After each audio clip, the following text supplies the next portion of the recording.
Perkenalkan, nama saya Ahmad Pri Haryadi Gaib, NIM 21742011057, kelas A121 Fakultas Hukum. Di sini saya akan mempresentasikan tugas ujian akhir semester Hukum Tata Negara dengan judul Makalah Sistem Pemerintahan. Bab 1, pendahuluan. Latar belakang masalah. Negara Indonesia merupakan negara yang telah hampir setengah abad merdeka. Tepat tanggal 17 Agustus 1945, proklamasi kemerdekaan Indonesia dikumandangkan. Kemerdekaan tersebut merupakan kemerdekaan dari penjajah.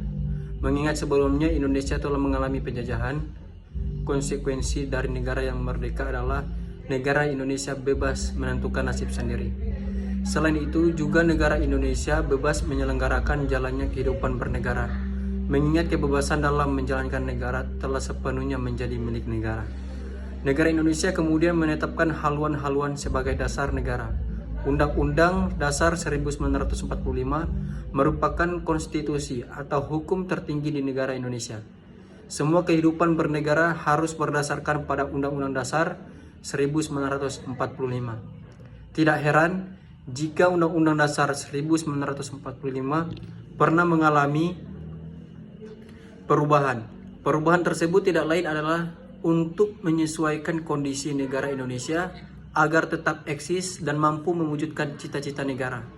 Perubahan Undang-Undang Dasar 1945 ternyata mengubah hampir setengah lebih ketentuannya sebelumnya. Tercatat Undang-Undang Dasar 1945 mengatur hampir seluruh tatanan kehidupan bernegara, mulai dari 1. Bentuk dan kedaulatan, 2. Majelis Permusyawaratan Rakyat, 3. Kekuasaan pemerintahan, 4. Kementerian Negara, 5. Pemerintah daerah, 6. Dewan Perwakilan Rakyat, 7. Dewan Perwakilan Daerah, 8. Pemilihan Umum, 9. Hal keuangan, 10. Badan Pemeriksa Keuangan, 11. Kekuasaan kehakiman, 12. Wilayah negara, 13. Warga negara dan penduduk, 14. Hak asasi manusia, 15. Agama, 16. Pertahanan dan keamanan negara, 17. Pendidikan dan kebudayaan, 18. Perekonomian nasional dan kesejahteraan sosial, 19. Bendera, bahasa dan lambang negara, serta lagu kebangsaan, 20. Perubahan Undang-Undang Dasar, 21. Aturan peralihan, 22. Aturan tambahan. Terkait dengan bentuk dan kedaulatan negara diatur secara jelas dalam bab 1 Undang-Undang Dasar 1945. Secara umum bentuk sistem pemerintahan terdiri dari dua sistem, yaitu sistem pemerintahan parlementer dan sistem pemerintahan presidensial.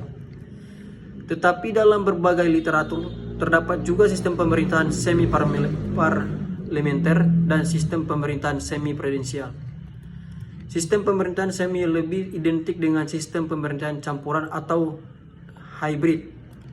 Sistem pemerintahan semi merupakan sistem pemerintahan campuran antara presidensial dengan parlementer. Sistem pemerintahan semi presidensial merupakan campuran dua sistem pemerintahan, yaitu presidensial dan parlementer. Hanya karakter sistem pemerintahan presidensial lebih kuat di sistem pemerintahan semi presidensial. Begitu juga sebaliknya tentang sistem pemerintahan semi parlementer. Jika melihat konstitusi secara utuh, maka sistem pemerintahan Indonesia cenderung kepada sistem pemerintahan presidensial. Hal tersebut dikarenakan banyaknya pengaturan di konstitusi yang cenderung terhadap sistem pemerintahan presidensial. Sistem pemerintahan sesungguhnya merupakan relasi pelaksana pemerintahan di eksekutif, dalam hal ini presiden dengan pelaksana, di legislatif yakni Majelis Permusyawaratan Rakyat. Artinya sistem pemerintahan merupakan relasi cabang kekuasaan eksekutif dengan cabang kekuasaan legislatif. Pengertian tentang sistem pemerintahan tersebut tidak lepas dari adanya teori tentang cabang kekuasaan dalam sebuah negara. Teori cabang kekuasaan dalam sebuah negara menyatakan bahwa negara sesungguhnya mempunyai 3 cabang kekuasaan, yaitu legislatif, eksekutif, dan yudikatif.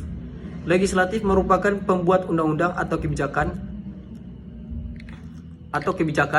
Eksekutif merupakan pelaksana undang-undang atau kebijakan. Yudikatif adalah penegak terhadap penyelewengan dari undang-undangan atau yudikatif. Indonesia sesungguhnya merupakan sistem pemerintahan presidensial yang jika berkaca pada Undang-Undang Dasar 1945, setelah perubahan, bukti bahwa Undang-Undang Dasar 1945 menerapkan sistem pemerintahan presidensial adalah adanya pemisahan kekuasaan antara cabang kekuasaan eksekutif dengan cabang kekuasaan legislatif. Pemisahan kekuasaan dari dua cabang kekuasaan tersebut adalah indikator penting dari adanya sistem pemerintahan presidensial. Kekuasaan eksekutif atau pemerintah yang telah banyak mengalami pemisahan dengan kekuasaan legislatif merupakan indikator dari sistem pemerintahan presidensial. Pemisahan kekuasaan antara cabang eksekutif dengan legislatif dapat dilihat dari adanya Undang-Undang Dasar 1945 sebelum perubahan dengan Undang-Undang Dasar 1945 setelah perubahan. Undang-Undang Dasar 1945 sebelum perubahan memberikan kekuasaan kepada Presiden sebagai kepala cabang eksekutif untuk membuat undang-undang. Setelah adanya perubahan Undang-Undang Dasar 1945, Presiden sudah tidak lagi mempunyai kewenangan untuk membuat undang-undang. Kewenangan Presiden hanya mengajukan rancangan undang-undang.